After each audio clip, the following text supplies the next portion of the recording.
Hello and welcome to this week's episode of Automated, our weekly podcast at Polymath Robotics, where we talk about robots, how to build them, we invent some along the way, and mostly have a lot of fun. I, of course, am your host, Stefan Oxbacher. Sitting across from me is a man wearing nearly an identical outfit as me. A smartwatch, a Polymath Robotics t-shirt, sneakers, probably jeans he's worn 4 times, and there's probably a little hint of baby vomit somewhere. Sir, where do you buy these exclusive and fancy outfits? I mean, for the Polymath t-shirt, you're going to have to visit our booth at CES. If you're really nice to us and you mention the keyword shibboleth, we'll let you have a t-shirt. That's shibboleth, unspellable to the common ear. So maybe if you know the right XKCD comic to reference, you'll get all the rest of the way there. So this is our weekly podcast, Automated, where we spend it in 2 sections. The first, we kind of spitball a robot together, drawing a random technology and a random business case. And the second, we're going to talk about some sort of subject. Ilia, what's our subject today? Well, Stefan convinced me to spend some money on buying an Amazon Astro for business. AKA, I convinced him to buy his own robotics product. Yeah, exactly. Which I wasn't super excited about, but it's a little bit of fun to do to see how far it's coming along. And actually, to that end, Astro, bring us our drinks of choice, please. Robotics. All you gotta say is Astro, come here. Astro, come here. There's a robot in our kitchen that has just embarked on a journey of 1,000 micro steps. It's already wandering, but soon we will have beverages of an adult nature. Maybe by the end of this podcast. It's already spinning around. With that being said, can't find you. Let's kick it off. All right, so for our game today, we're each going to draw a card at random, and this is kind of simulate starting a robotics company. Ilia will draw a business card. I'll draw a technology card. Ilia, why don't you draw a business card? All right, let's see here. Mixing. Tennis court, I think have we done tennis court? Yeah, I think we did. We've done tennis court. Restaurant. Boom. Restaurant. All right. And the card that I'm drawing up is GPS denied localization. Which makes sense in a restaurant. Yeah, I mean, because very few restaurants have GPS antennas inside of them. Yep. Speaking of indoor localization, Astro, come here, please. All right, now it's looking for me. Under the hood, that wake word triggers a behavior where the thing spins around and tries to locate a face related to the rough direction the voice came from. Voice being what it is, it's going to have a real hard time finding which direction. It found you. There you go. I had to step away from the microphone to avail the world of my face. It's getting to you. So Astro's slowly creeping forward. And might even let. All right. Beer delivery mission complete. That was worth the several $1,000s that thing costs. Astro, go to dock. Astro, hunt down the detractors of robotics. Mm-hmm. Do you think if you were to make a home robot, you'd make a hunt, an out-of-the-box behavior? But with that being said, let's talk about indoor localization in restaurants. All right. So, it's an indoor restaurant. We have to be able to find, and for those of you following along who might not have looked at localization before, localization is essentially how the robot knows where it is. And, for many of you who get lost all the time, that might not seem all that important. But you inherently, even if you don't know where you are on a map, you know where you are relative to where you might have been standing 5 minutes ago before you walked for 5 minutes. You might be able to retrace your steps. That is not code that comes for free. Now, if you're outside, if you have GPS, you kind of get it for nearly free.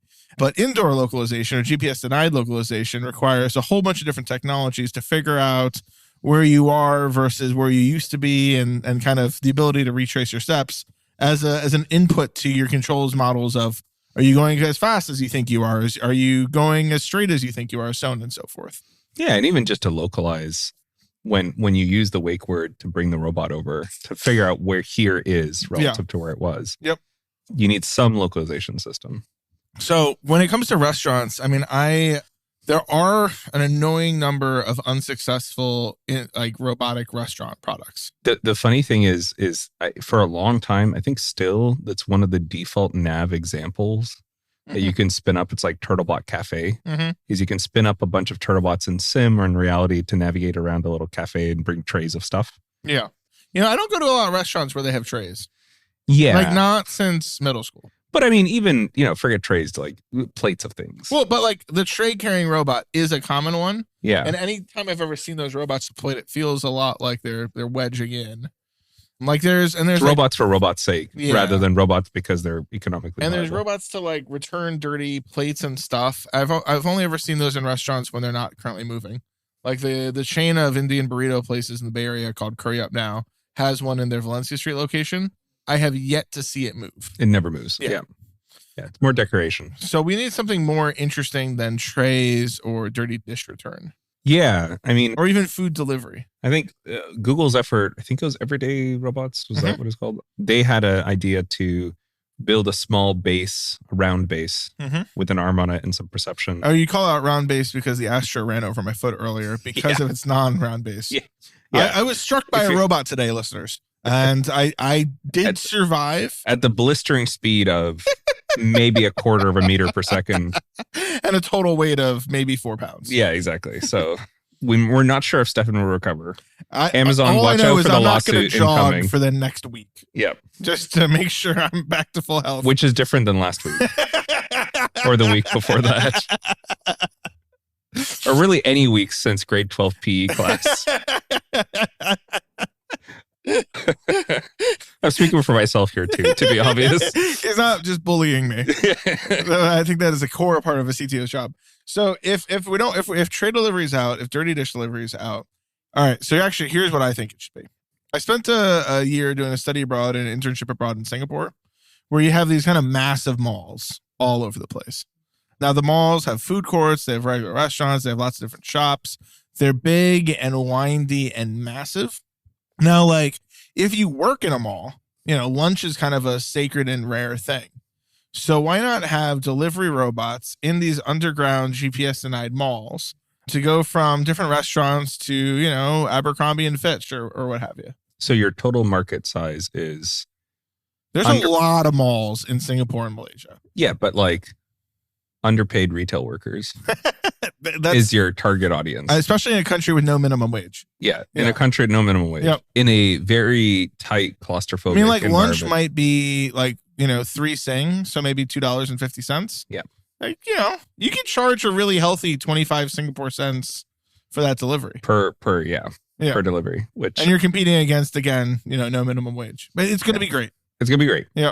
So you have to navigate a vastly larger space than just a restaurant. You stretch this from inside a restaurant to across an entire mall. If you think about it, malls are kind of restaurants for shopping. Sure. That analogy makes sense. Okay. I mean, actually, maybe it's not for food delivery to restaurant workers. I imagine there's a central dock where like food supplies come in every morning, and that getting from there to the restaurants is probably a pain. So maybe it's like it just goes from the dock to the different restaurant. Have you ever worked at one of these places? No. I worked at a pizza place in high school. So in a mall, you'll have these backroom tunnels where like the food doesn't come through the food court to the place. There's a special back corridor that stretches all the way around shops that need high traffic volume stuff. And it gets delivered that way. Okay. So we could just drive through those areas. Yeah, but that's already a optimized space. Like, you're like, here's an architectural solution that solves 99% of the problem. I'm going to target the last 1% of just like moving stuff around. I have a better idea.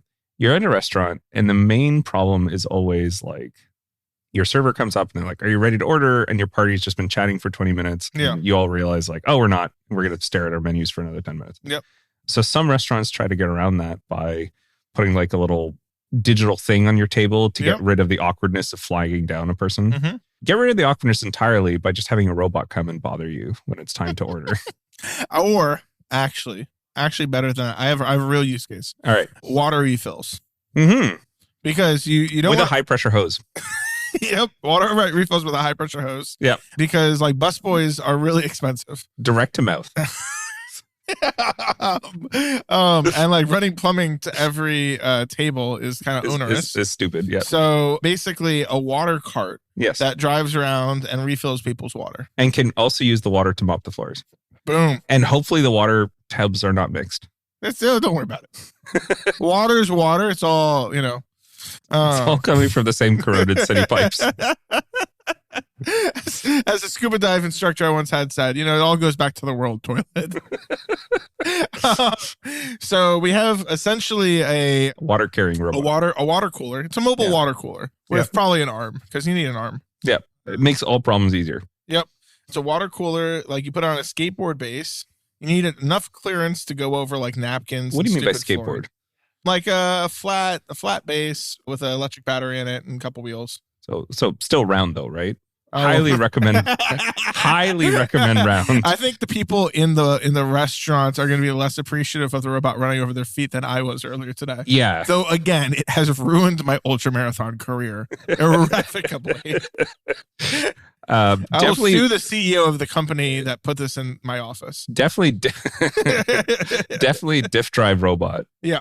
Right? In a round base. So it can turn in place and get out of tricky situations. Yep. So it's a, and a lot of, you look at Locus or any of these companies that do factory robots, a lot of them try to remain as close to round as possible for exactly the same reason. Yep.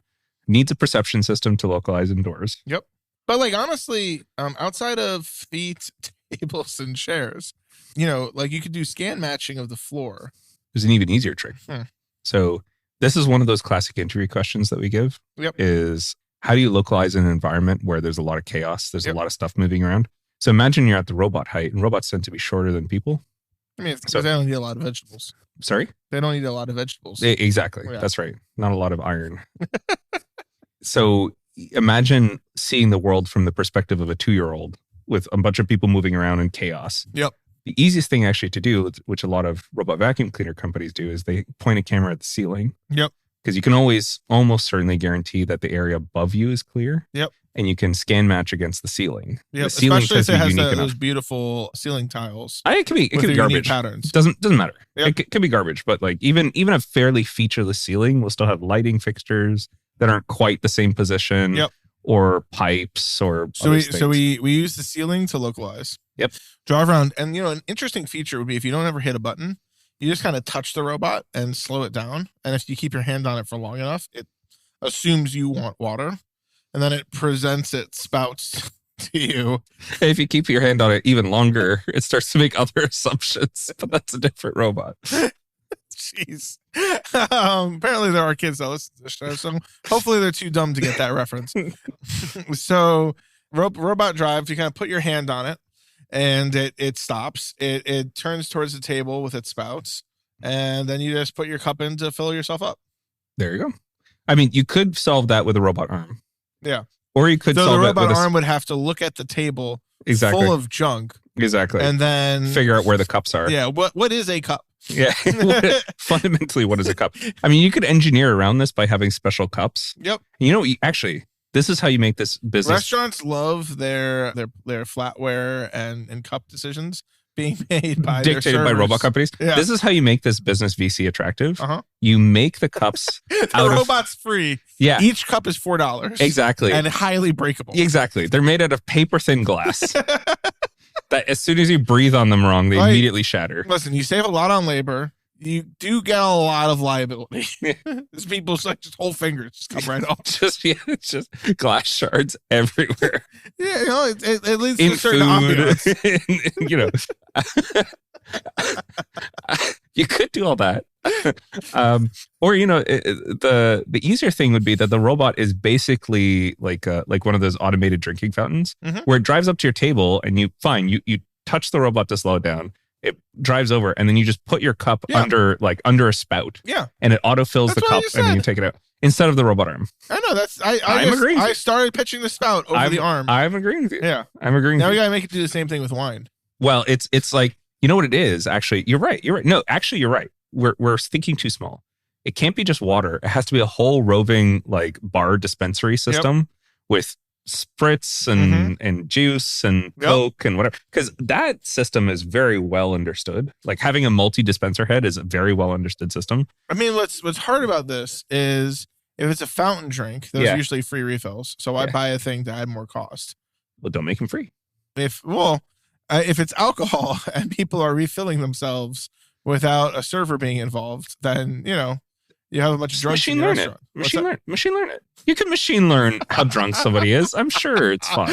We could basically scan the person, figure out their BMI through magic 3D scan stuff that a lot of people have invested in, to be honest. Display it to them as an added health bonus.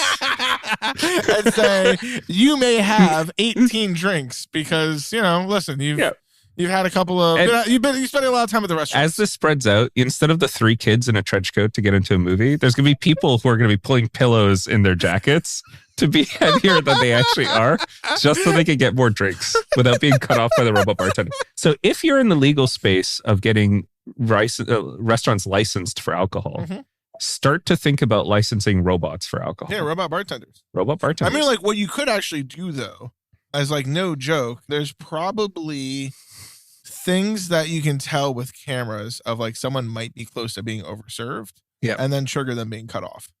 Yeah, exactly. And then like, what are you going to do? The robot made the decision. Well, you're going to shout at the robot? Go for it. Yeah, you can shout at the robot if it's a belligerent drunk, and if the restaurant wants to cut the person off, like, hey, sorry, the algorithm did it. But like, if the algorithm's a probabilistic crappy thing like they all are, and incorrect, you just be like, yeah, it's all right. We'll keep on serving you. You're cool. Yeah, exactly.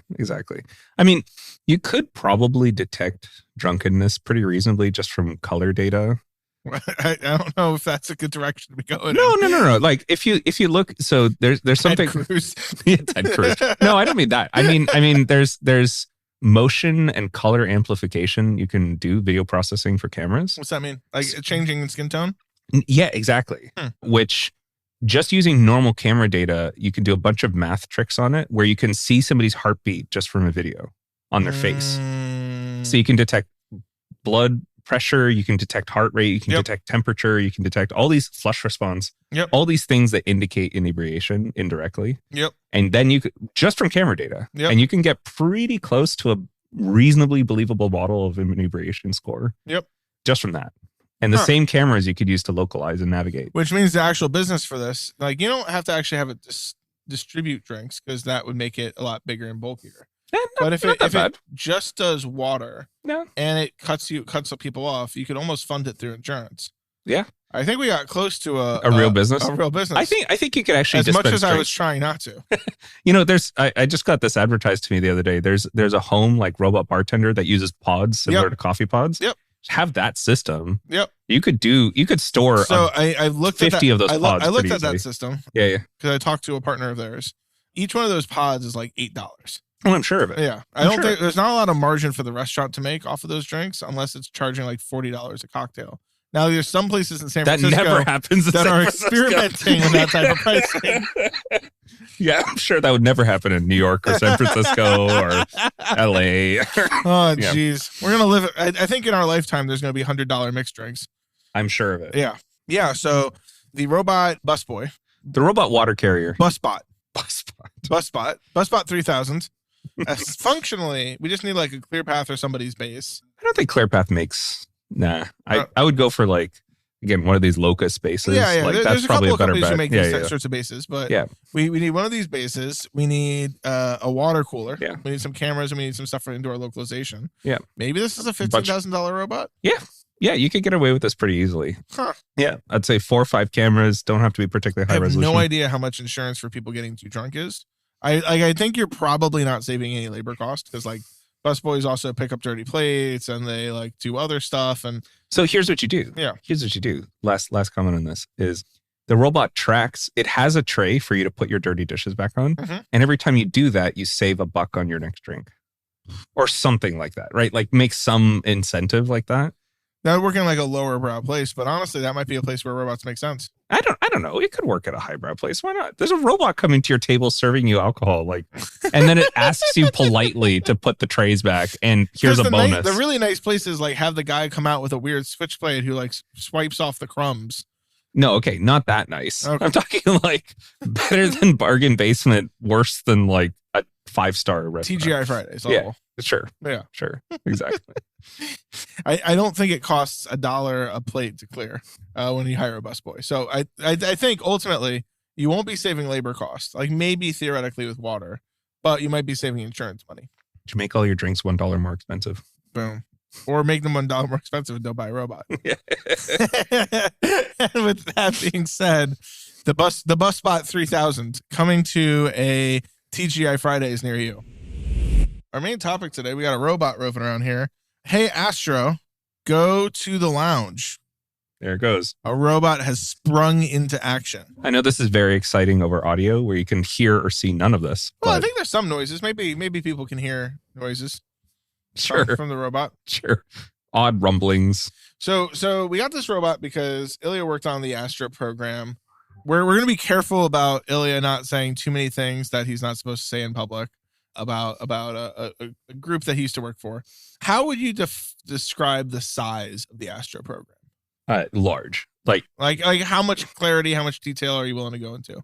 Trying to figure this out live is a little tricky, but Astro program and in general, the kind of more home robotics division in Amazon was. Sorry, I don't know that. Aha. Thank you. was well funded because the vision was to build a series of different devices and to kind of start to embody the Alexa system to make it more useful in the home. Astro, act like a goat was a prompt that I just saw from the screen. That did add value.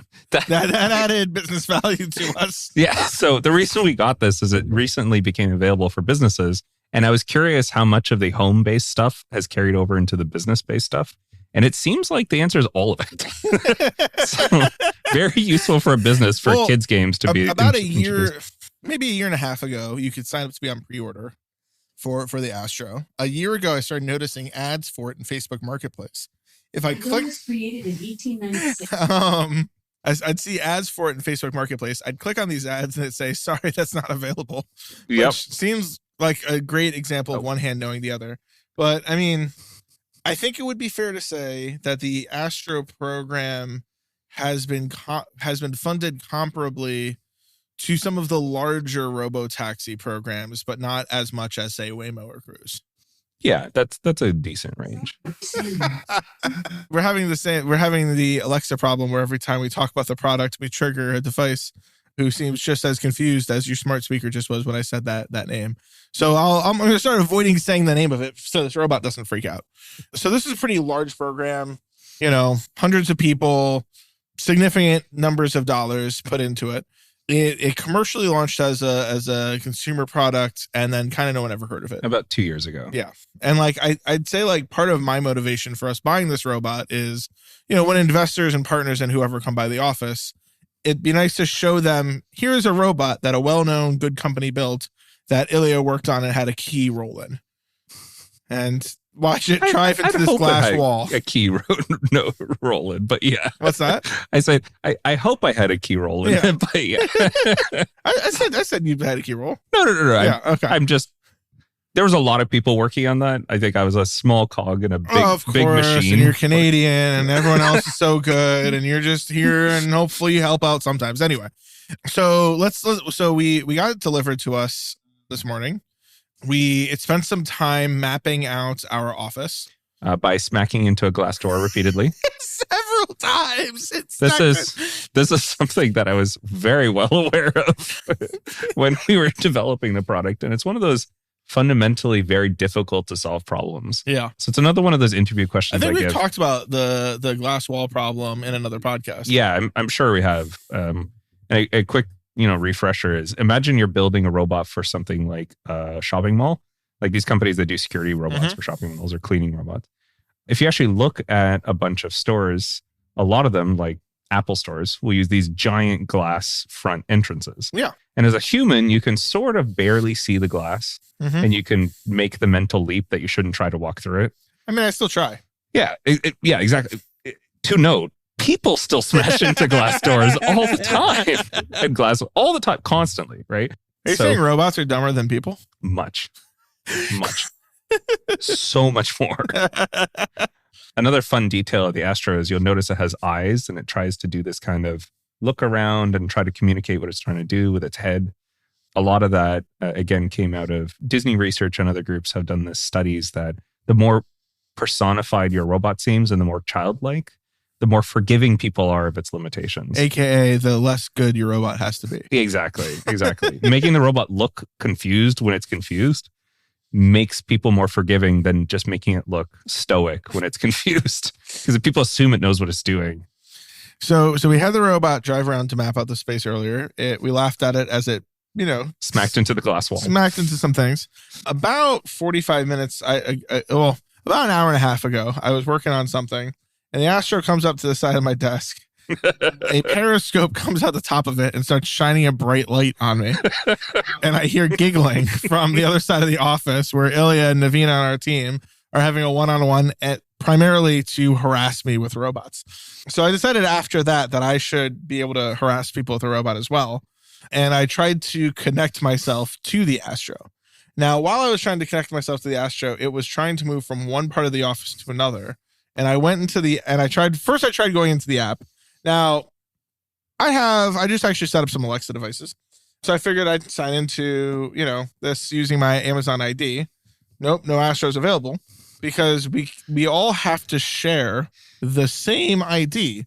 This $2,500 robot does not have the ability for multiple users to log in on their own name. Yeah, at least not that I've found. As in a business account, right? I can understand that as a personal account. In a business account. This is an enterprise product. Supposedly. I do really appreciate that there's a getting started manual that I found after I'd mapped the space that basically laid out how you as a business owner need to find some quiet time when everybody's gone home, manually block off all the areas that cause trouble for robots. What? Get it to map the area, then take down all the manual blocking, and then the next day it's ready to use when normal people come back to the space. This is legitimate guidance. I mean, it's funny. It's funny on one hand, but on the other hand, there is no other way to solve this problem. From a robotics perspective, that would make it easier. Right. It not only makes it easier, it makes it feasible. I can't think of a single product in the robot space period where you don't have to do something like that today. Yeah. That just does not exist. Things like, it's not going to fall down a set of stairs without blocking them off. Yep. That kind of obvious stuff is okay. But people have weird architecture features in their house. Some people have overhanging tables that are just at perfect height to be out of range of the LiDAR, but in range of smacking its forehead on it. Glass walls are another feature. Really deep shag rugs where it looks flat, you drive into it, and then you get stuck because it's a soft shag rug, and good luck getting yourself out of that. Well, I just kind of want to go through my experience as a user before we go, rather than us go into all the behind the scenes of why it's problematic. So I realized I could not log into it with my own account. We all have to share a password. And to call out why this is silly, you could harass someone with this. You could, as I did. Yeah, you could, First take thing weird pictures of people, and as long as the one password for it is compromised, you have no idea who did that. So I log into it, and then there's a pairing with the Astro step. Yeah, to be fair, you do have to do a pairing step, which is unique per device. Okay. So this password is shared, but the subsequent pairing thing is unique, which is why you couldn't use it. I didn't know why I needed to, log in with a password and then separately pair, but because the logging in with a password isn't the important part. Yeah, exactly. Fundamentally, anyone with the Wi-Fi should be able to just log into it. Right, but it's the pairing step. So then why did I even log in there? Why not just make me pair? UI is an impossible problem, and no one has ever figured out how to make a usable app. I'm convinced. That's right. So the really fun part is opening the Astro app on a tablet where it does the classic Apple thing of it's an app built for a smartphone. And so it occupies 30% of your screen. Which is always this isn't a good product. Sign that's always to me. Concerning. So I try to pair with it. And one option is it'll create a QR code. Another is it'll create a pin. I clicked QR code. It timed out from trying to load for 4 minutes. I then did the pin. I timed out from trying to load for 4 minutes. I went and blocked the Astro so it could not escape me to try to have Ilia help me connect to it. And I learned that apparently, since it was moving from one point to another, it couldn't do this step. Yeah, it was in monitoring mode. What is monitoring mode? So part of the way that Amazon is positioning Astro is an extension to the Ring security ecosystem. Mm-hmm. So it can run around your house and make sure, or business in this case, and make sure that, you know, you didn't leave the stove on, nobody broke in, the doors aren't open, which is like genuinely useful. Yeah. Don't know if it's useful at this price point. Don't know if it's useful at this functionality. Yeah. That's for other people to decide. But like the idea of a roving robot security guard is genuinely, there's other businesses that do that. Yeah. Some of them aggressively put ads in my feed to get me to invest in their crowdfunding campaigns. Yeah, exactly. Won't mention it. So I think the idea here was if it's in a monitoring mode, you can't kick it out of that mode without being an authorized user.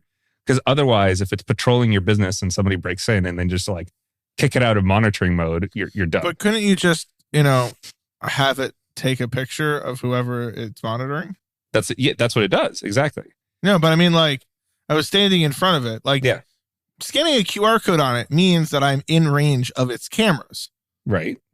Like, but that also means that whatever I'm making guesses here, whatever subroutine runs the QR code system probably has to take control of the image stream, which means if it's trying to do monitoring, you've cut off the monitoring feed to do this QR step, and then you re-enable the monitoring feed afterwards. Like that's probably something, it's not rocket science to do, but that's probably something they've never spent time fixing that particular problem.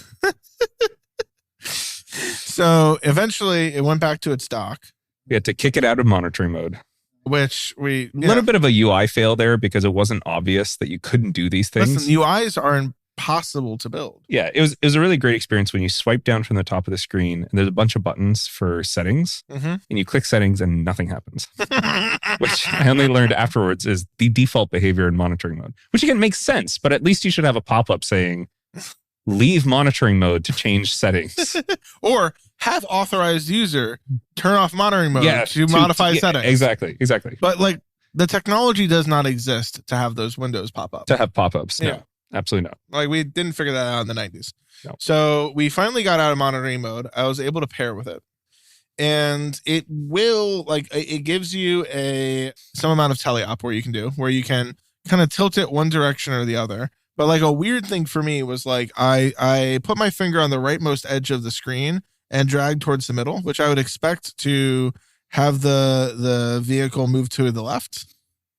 No, that moved to the right, and then it moved to the left. Yeah. And I was greatly confused. Well, that is actually a setting they've thought of where you can change the default scrolling behavior. So Apple has trained everybody that when you use an Apple device or a touchscreen, if you use your mouse or your hand, you scroll from the bottom of the page upwards, you're kind of pushing the content up. Yeah. Whereas the default behavior up to the late 90s was if you scrolled from the bottom up, the page would go down. Right? Because it's are you scrolling the content or are you scrolling a virtual scroll wheel? Yeah. And same thing here is when you swipe on the screen, if you say go right, if you swipe right. So in other words, I'm in the 0.001% of all users who extensively teleop robots and might have thought the other default behavior. Right? Okay. Like the teleop behavior versus the way that Apple has taught you. Yeah. The default that Astro comes with is that you swipe and your scenery moves the same direction you swiped in. Yeah. Which seems natural. Yeah. Seems natural except for when you're controlling a vehicle. Yeah, exactly. Except when you're a roboticist and you're used to the other direction. And another thing, actually a really cool feature of it is you see a screenshot. You see the screen of of its view. And you can click on that and it will drive to the virtual waypoint that you just commanded. Yeah. I'm going to be careful here to give details, but my team was a big part of developing that particular feature. Okay. And like just to frame that in perspective, imagine you are behind the wheel of a self-driving car and you're at a four-way intersection and you just clicked the windshield in front of you on the other side of the intersection. And that click was what triggered the vehicle to drive through three-dimensional space to that point on the other side of the intersection. Yeah, and there's other telepresence robots that do the same thing, where if you poke a spot, it will go to that spot. Yeah. The way we ended up solving it, again, I'm going to be a little bit careful here. Hopefully I don't get in too much trouble. But it's All a the fairly, trouble. yeah, all the trouble. It's a fairly standard approach where you figure out what the user's seeing. Mhm. And where they click, you transmit that information to the autonomy layer. And the autonomy layer calculates at the moment they clicked, where would the camera have been facing, and draw a line, ray trace that point down to the intersection of where we calculate the ground to be. Cool. And that's what you do. And so you calculate, and why you have to think about user time versus robot time is theoretically this robot could be piloted from across the world. Yep. And you're going to have a multi-second delay. Yep. So what I'm seeing on my iPad happened a few Because seconds I might ago. click on this while the robot's actively moving. Exactly. Actively moving, or just somebody walked in front of it and you clicked on the person instead of clicking on the background behind them. There's another layer here where you want to figure out, did you click on the ground or did you click on the obstacle in front of the ground? Yep. So there's some cleverness to do there. But largely speaking, there's no groundbreaking magic there. It's trigonometry and camera angles. Like one thing that I was wondering about with it. So I'm very familiar with like the double robots, which are essentially a small Segway with a pole on top and an iPad. Like why would the Astro like have a telescoping periscope as opposed to just having a pole that always sees stuff? Yeah. Like, I mean, like changing your footprint while you're going through the world seems complicated. Is hard. And something that we've done at Polymath and is hard. It's very hard. So the trade-off here was Amazon wanted a robot that could fit in the home. Yep. Homes are fairly tight, cluttered environments where sometimes the only way to get from point A to point B is to go under a table or to go near a table to the point where why you're not just have your super tables confident. raised? Yeah, raised 6 feet off the ground. Yeah. Yeah, exactly. If you haven't eaten dinner on top of a 5-foot stool, like have you even lived? Exactly. So there's this trade-off of Amazon wanted the Astro to have a camera that could look particularly at a stovetop or at a table or through a window. And those are all built at human height. So, 4 or 5 feet off the ground, 3 feet off the ground, but also be able to navigate in 1 foot off the ground, tight spaces. Yeah. And so the solution was this kind of moving camera periscope. So a very standard robot approach. Here's a weird problem. Let's make more moving parts. More robot. I forget how many, but they went through many, many iterations of mechanical electrical design for that periscope. Very, very clever design. I don't know if Amazon's published a video on how they designed it, but there was at one point there was a crazy folding metal foil tape approach and all this really interesting stuff.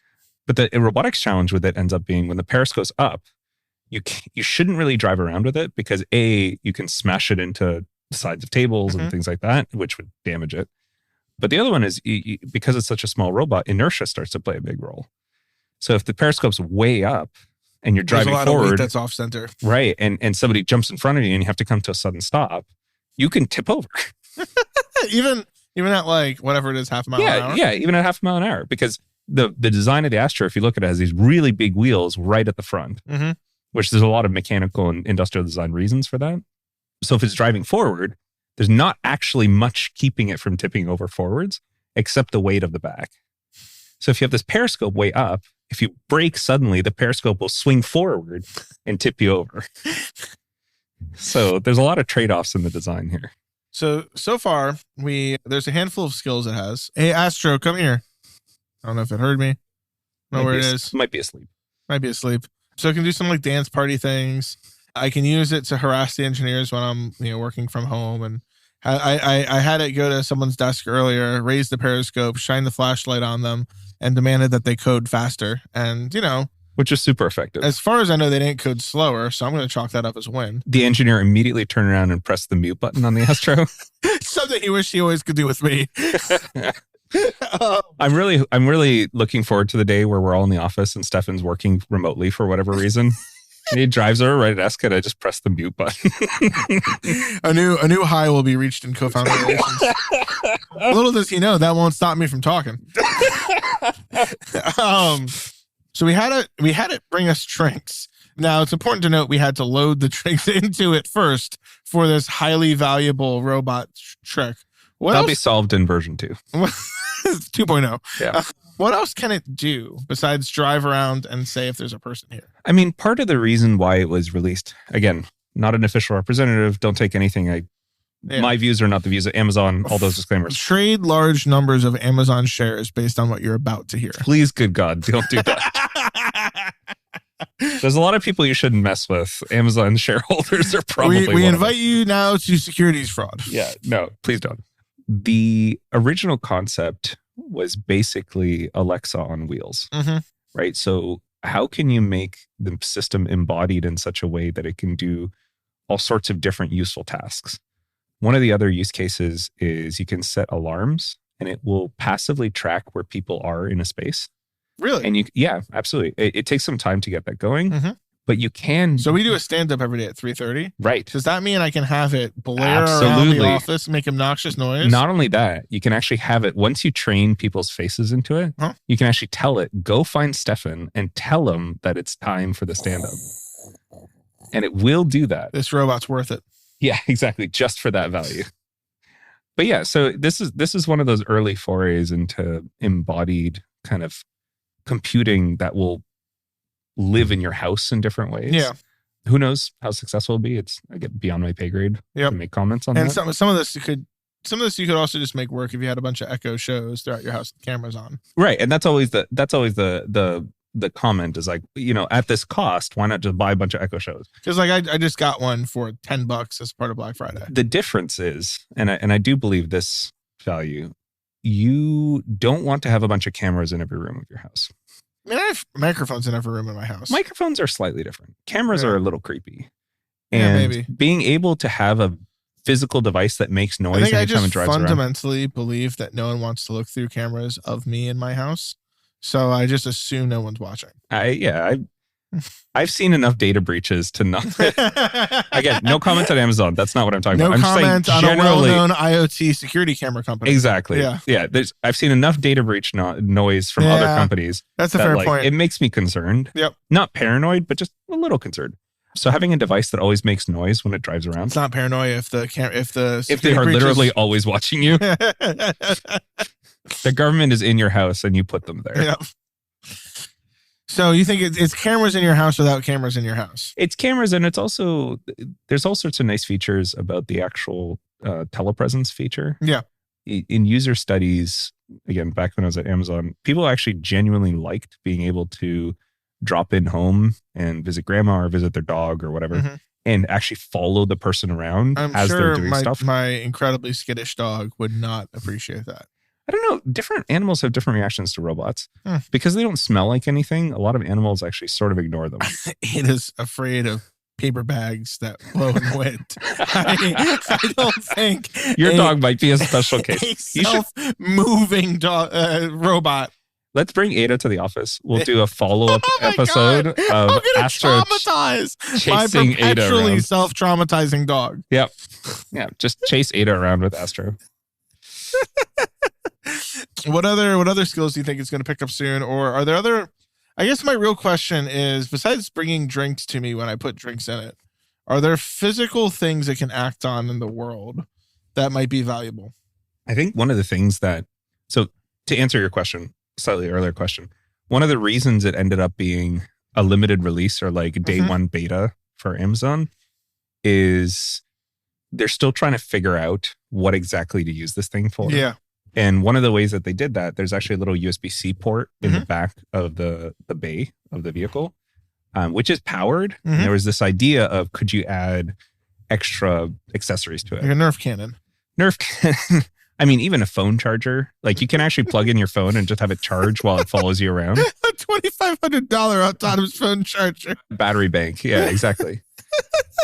Yeah, but I think engineering wise, because this is early and because even spending a lot of money, this is arguably one of the best home navigating robots on the planet. Absolutely. Like it's when I've casually mentioned things like this program, when I talk to DoD people, they're like, what exists? Yeah, exactly. What? and then I get very scared about why they're interested. Yeah. So being easily one of the best indoor navigation systems, even compared to iRobot and other groups that have worked on this for many, many years. Yep. They had to kind of throw the kitchen sink at it in terms of sensors and compute and physical construction and all these tricks to make the world a little more easy to understand. because they don't actually know what people are going to use this thing for. So a big part of my stupid experience with it today is because the app sucked. And I think like a lot of roboticists struggle with that concept that you can spend a lot of money making a robot, from mechanical design and industrial design and software and perception and blah, blah, blah, blah, blah. And if like the app ends up being below average, like all of that Goes out the window. Yeah. And you know, in many ways, this makes me feel more strongly that like maybe the Astro team should be open to other people making apps. I'm sure one day they will be. Yeah. Or I mean, I think maybe right they now, will be, maybe they won't ever be. Yeah. But that like this whole product would probably work better if they're like, hey, we're building indoor autonomy. Yeah. And this base that you can build on top of. Yeah. Developer world, figure out what people want this for. The worrying part about this is, Mhm. you know how people are very concerned about privacy on their phone. Mhm. And there's a whole bunch of privacy controls that people are very familiar with. Yep. You download an app, it's fine. Yep. You open it, and the first thing it asks you is like, can I have location access? Yep. Can I access your files? Can I access your camera? Whatever. To do anything useful on a robot as an app, you probably need access to a lot of those things. Yep. And my guess is people are going to be very skittish to give like random app developer Yeah. access to a roving camera in your house. But I think Like the guy who coded Flappy Bird, should he have the ability to see everything in your house? Like that's concerning. think the FANG companies have proven themselves to be any better actors. Oh no, I disagree with that. I disagree with that entirely. Okay. Having worked at Amazon, Yeah. Amazon took the data privacy thing Yeah. super seriously. Yeah. Like, especially on a roving robot like this, Yeah. there was entire special dedicated rooms where only authorized people had access to data coming off the platform, with double locked doors and Yeah. monitoring on who had access when and what files they accessed and why, Yeah. and reports to file on every single pull of data. Like, yeah, no, they're super serious about this. Yes. And I'm sure Apple is even more serious. But I about also this. just bought an Echo Show where I spent, albeit not a lot of money on hardware, plugged this thing in, and suddenly they were using an ad platform in my home office, using my Amazon search history to instruct which ads I should show. So Yeah. like, yes, I believe that Amazon is not going to be willy-nilly with pictures of me walking to the bathroom at 2 a.m. in my underpants. However, functionally, they're going to do a lot of stuff knowing a lot of dark details of mine, and probably even more that I don't know that they know.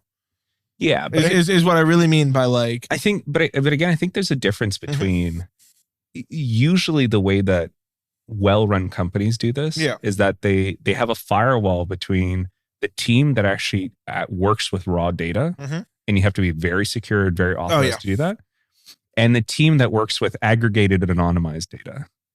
Yeah. So you as an Amazon customer, no Amazon employee can go in and check what Stefan shops for. But couldn't you, like, if Astro was deciding to go headless, couldn't you say, hey, listen, we'll tell you that there's we can tell you that there's up to this many unique people with some confidence interval. We can give you nicknames for them, or you can ascribe nicknames to them, Or just you randomly generate Whatever. unique IDs. Sure. Like, we can tell you what the floor plan looks like. See, that's very personal data. My A floor plan, absolutely. Floor plan ties directly with your income level. Ties Okay. directly with My a bunch Amazon of stuff. purchase history also ties to my income level.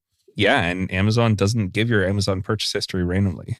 Like, I think my more main point is like a handful of things that are still anonymizable enough or unimportant enough that you could build a. but how do you anonymize a floor plan?